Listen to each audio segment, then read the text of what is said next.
Hitler's army occupied Minsk in just a week after their invasion into the Soviet Union. Betty's parents, Abraham and Sarah, and sister, Ada, didn't have enough time to evacuate. The front line moved east. The bombing stopped and Germans filled the city streets. It felt as if life had come back to normal, though Abraham was uncertain about the future. He hated the Soviet regime, which had been so unfair to him and his family, and deep inside, he was glad that finally he was revenged, but he also felt very uneasy with the new German government, especially when he read a post on a building wall where the Germans ordered all Jews to move into a ghetto, threatening to kill anybody who disobeyed.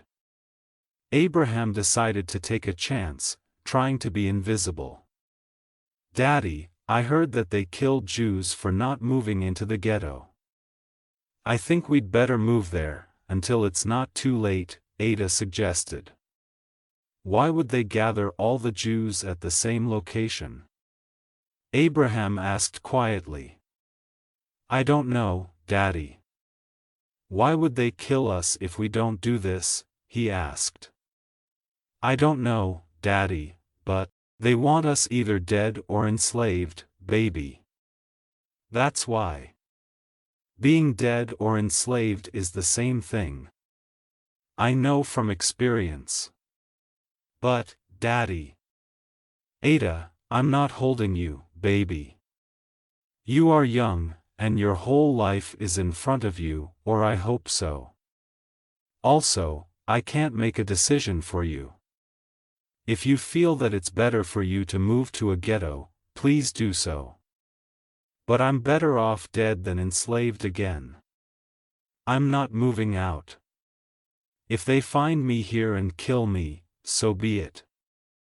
I have no place to hide or run."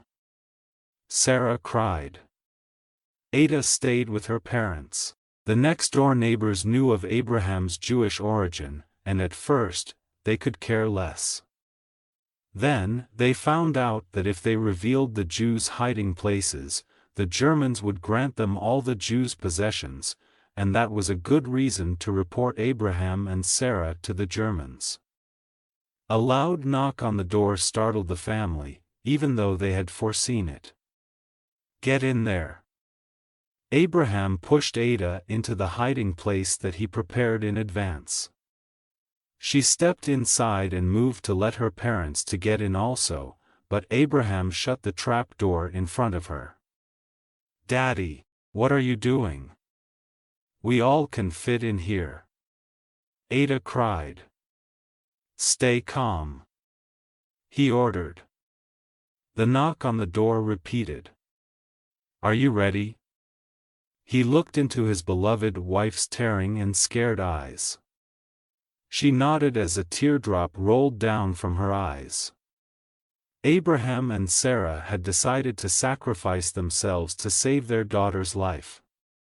"Oh, Sarah, I love you so much." He embraced his wife into his arms. "You are so beautiful." He touched her gray, curly hair and kissed her old wrinkled cheeks, tasting her salty tears. "I'm so sorry, darling. I couldn't make a better life for you. Please forgive me." Then, suddenly, the door was kicked wide open. The Germans walked in and dragged Abraham and Sarah outside. Sarah sobbed. Abraham was quiet. His plan worked. The Germans didn't look for Ada, and at that moment, that was the only concern he had. The Germans brought Abraham and Sarah to the ghetto and tied them together back to back. A crowd of Jews watched in complete silence, as a German officer announced the reason for the event. "If you disobey the order, you die." He aimed his gun at Abraham's head, knowing that the bullet would go through both heads. He wanted to save a bullet. Abraham didn't see his wife, but he felt her with his entire body. She was shaking. He took her hands into his. "I love you, Sarah," he said quietly, and she heard him. "You are the best thing that happened to me in my life."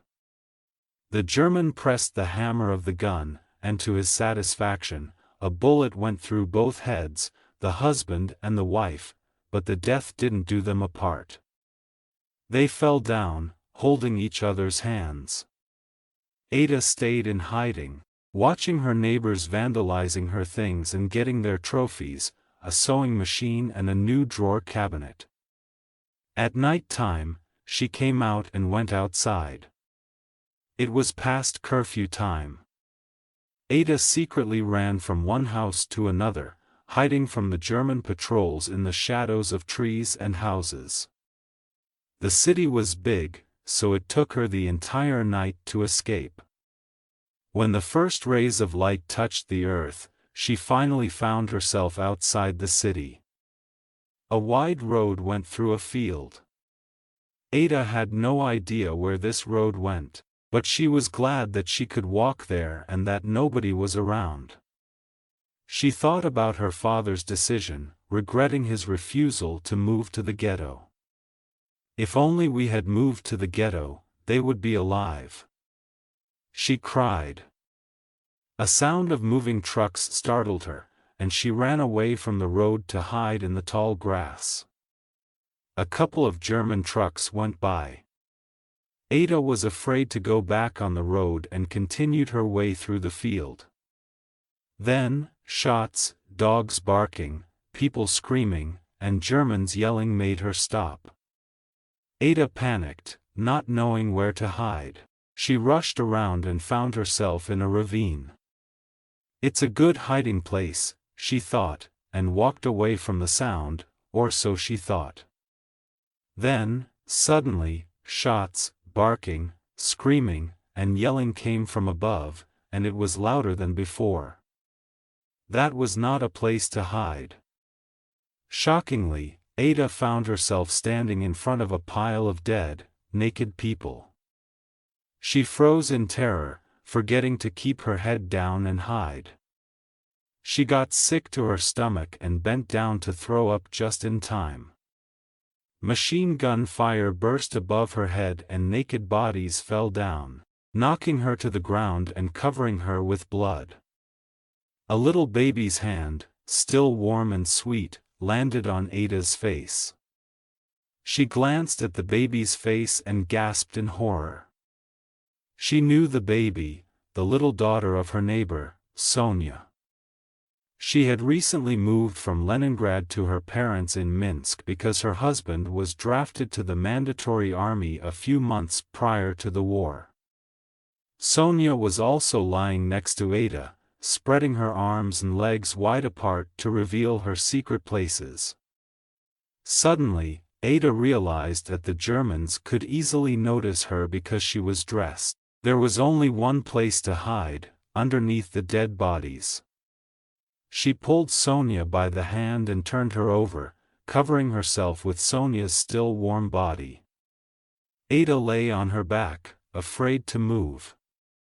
The Germans yelled, dogs barked again, and a few naked people approached the edge of the ravine. Those naked people were Ada's friend, Seema's parents, and her little brother. This can't be happening. She was screaming inside, but horrifically, it was. Seema and her entire family moved to the ghetto not that long ago, and now they were here, standing naked and about to be shot dead. In September of 41st in Belarus, bombarding stopped, the front moved east. Germans prevailed. Soviets lost. A new word was introduced, fascist. The order was given. The city was chilled. Fascists declared their final verdict: all Jews in the world need to be killed, and then the world will be free of conflict. The Germans were armed to prevent any panic. The Jews only guessed what all this was about. They brought their children, elders, and sick. An action was peacefully carried out. Heavy footsteps of the sorrowful column filled the empty streets with the deadliest rhythm. Windows were shut. Help didn't come. Jews' footsteps beat their final anthem. Neighbors, have mercy. Rescue my children. Silence was the answer. No one saved Jews. Please have some pity, if you are a Christian. Nobody cared. Jews were refused. A machine gun stood at the edge. There was already a pile of the dead beneath the bloody 20-foot ledge. You, Schmutzigen Juden, walk ahead. The Germans were calm, their movements simple. Take off your clothes. They didn't feel any guilt. It's hard to undress murdered people. With dead kids and women, the ravine was filled. Naked Jews faithfully stood in line, white like chalk because of cold and fear. Sheepdogs growled, completing the design of the killing action. The Germans sneered. Just 20 steps to the ledge, to nowhere. Just 20 steps of the rest of the time. Fascists were certain the world wouldn't hear how they committed the most gruesome crime. The officer played God. He felt cool and smart.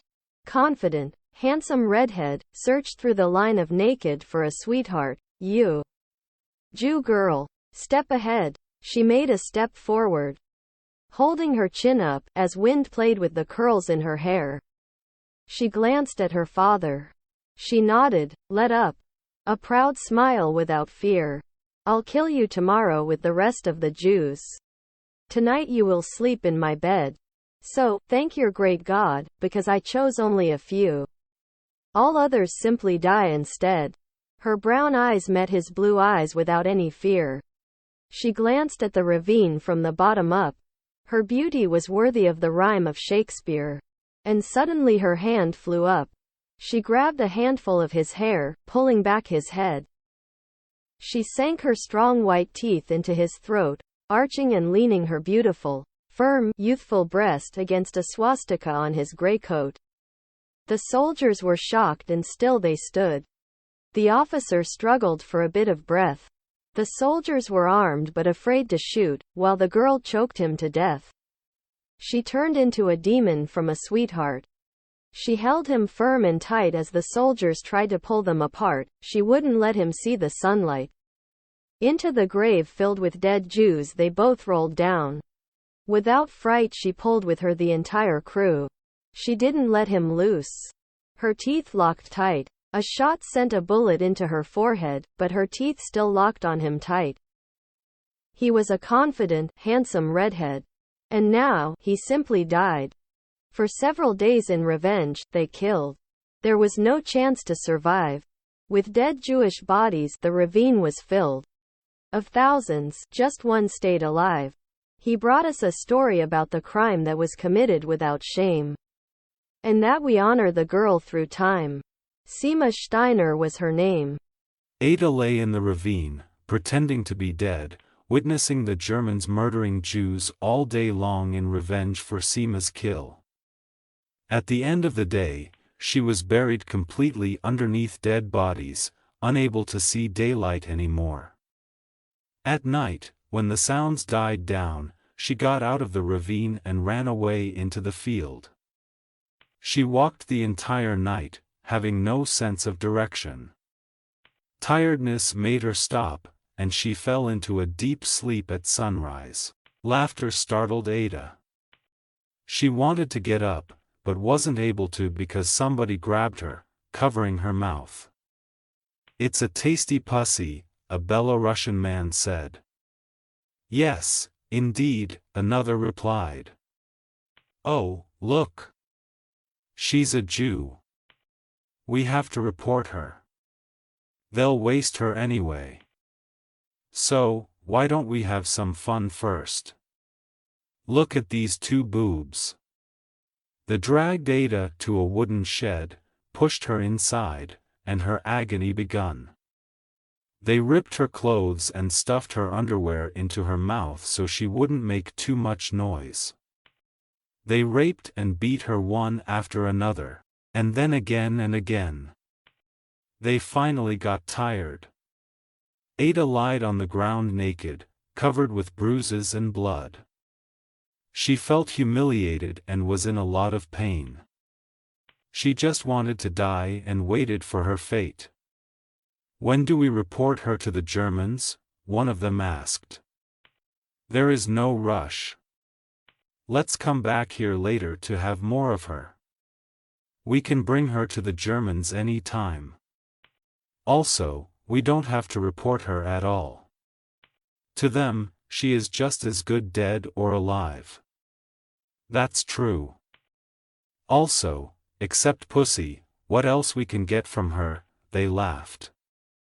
Yeah, you are right. She is good for nothing. He kicked her with his boot, locked the door of the shed, and they walked away. Ada lay on the floor of the shed for some time, but didn't cry and listened. Her brain worked fast. Ada didn't hear any sounds anymore. There was nobody near. She got up and looked around. Everything was blurry. Her face and eyes were swollen from the beating and her vision was unclear, but she found a shovel and a rake in the shed. She thought about Seema, wishing to be as brave as her friend was. She could try to kill these two men with a shovel. She tried to lift it, but the pain in her shoulder from the beating didn't allow her to lift it all the way. She wouldn't be able to overpower them.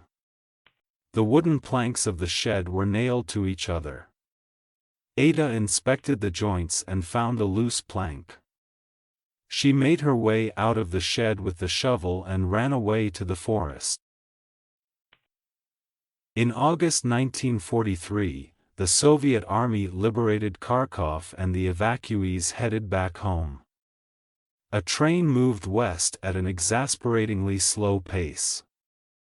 The small, pale face of an 11-year-old girl appeared periodically in a little window of a boxcar. Under golden-brown curls, her big green eyes watched the never-changing Siberian landscape. I'm not sure. Is it lilac or acacia? She thought. Whatever it is, these white flowers are so beautiful. Mom says that white color is color of sorrow, but how could it be a color of sorrow if it's so beautiful? They are so white, like my grandma's hair. She got white so fast. Within a few days. Grandpa looked even younger than her, when he was lying in his coffin. Mom said he died from starvation, but I think he died from some disease. Yeah, he was very skinny, like a skeleton, but I know what starvation is. If he died from starvation, he would be swollen first, and his legs would be wounded. The girl looked away from the window and down at her legs. Thank God all the scars disappeared from my legs. It would be too embarrassing. Kids would make fun of me. Well, I would play with Jane. She is nice, she would never make fun of me. Where was she during evacuation? Alexandra is probably the same puffy sweet baby girl. How old was she before the war? Probably 2. So, she is 6 now. I'm wondering if her hair is blonde and curly like before, or if it straightened out. Mine are still curly, so hers is probably curly too. After all, she is my cousin. What a wonderful time we had then. She thought with delight and looked through the window again. Jane and I played so well together. We had so much fun. I'll go to them as soon as we arrive. I miss them so much. How old is Jane? She is probably 16 or so. Wow. She probably already has breasts. And maybe she already has a boyfriend. Wow. I can't wait to see her and talk to her. Oh. What is this? Mom, come over here. She called, turning back. What, Leah? Come. Quick. We are passing the place where our train broke down, when we went to evacuation. A thin woman of an undetermined age wearily got up from the bag she was laying on and, carefully stepping over resting on the floor people, came to the window. "Look, Mom. The abandoned barn is still there, only one wall collapsed." "Yes, I think this is that place," Ida said after a long pause. Her eyes began to water, but tears didn't roll down her skinny cheeks. It seemed like they were already wept out. She stepped away from the window and got back to her bag. Leah looked at her mother with pity. "In vain, I called her. I only upset her once again. She is a poor thing. She suffered so much. She is so old. I have to take care of her. Before the war, she was so young, beautiful, and strong. And now? How old is she? 31, 32? Leah sat next to her mother and hugged her. I'll never forget how she ran from that German plane. She thought, recalling the most terrifying pictures of her past. She ran so fast, like the wind. She carried Boris in her hand and pulled me after her. I barely caught up with her. My God! So many people died there. Countless. The entire field was red because of blood. I was too little to understand it all, and thought it was very beautiful. Red on green is much prettier than snowdrops on green grass at early spring. And Mom pulled us from that field.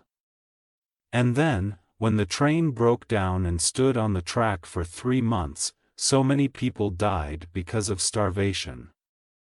But somehow, Mom exchanged her clothes for food, and we survived. I was so hungry that I couldn't even talk. But somehow, she got the strength to go places and get food for us. And now, she has difficulties getting up on her feet. She is so weak. No wonder they say that old age is not a joyful age. Thank God it's over. That's okay. When Dad comes home as a hero, he'll help us. Grandma said that other soldiers bring trophies home. She might be mistaken, of course. Mom said that, after Grandpa died, something went wrong with Grandma's head. I hope that Dad brings us some corned beef. I'm so hungry. This train moves so slowly. I hope we stop at some town sooner to maybe buy some food. Leah got up from the floor and came to the window again. Trees of never-ending Siberian forest twinkled on the other side of the glass. These pines are so pretty. But there are no apple trees here. What a waste of the space. When we come home, we'll go to Aunt Celia's garden, gather apples from the apple tree, and eat, and eat. They are so fresh and sweet. I hope that the garden didn't burn. The city burned down, but the garden is far away from the city. Also, I don't think that the Germans burned any gardens. Why would they? They also needed food. I hope that nobody collects the apples before us, but somebody probably would. Uncle Model is at war, so nobody is there to guard the garden. Well, that's okay. We'll have them the next year. Gregory has probably already grown up so much that he won't need to climb the tree to get an apple. He has to be as tall as Uncle Model. What a great time it was when we climbed that apple tree, and then we had dinner together and sang songs.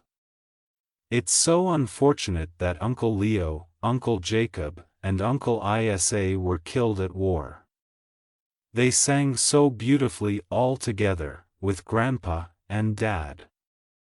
This song. How did it go? Show all. Emorool. No. I don't remember the words. It's a pity. And Uncle Isa was so handsome.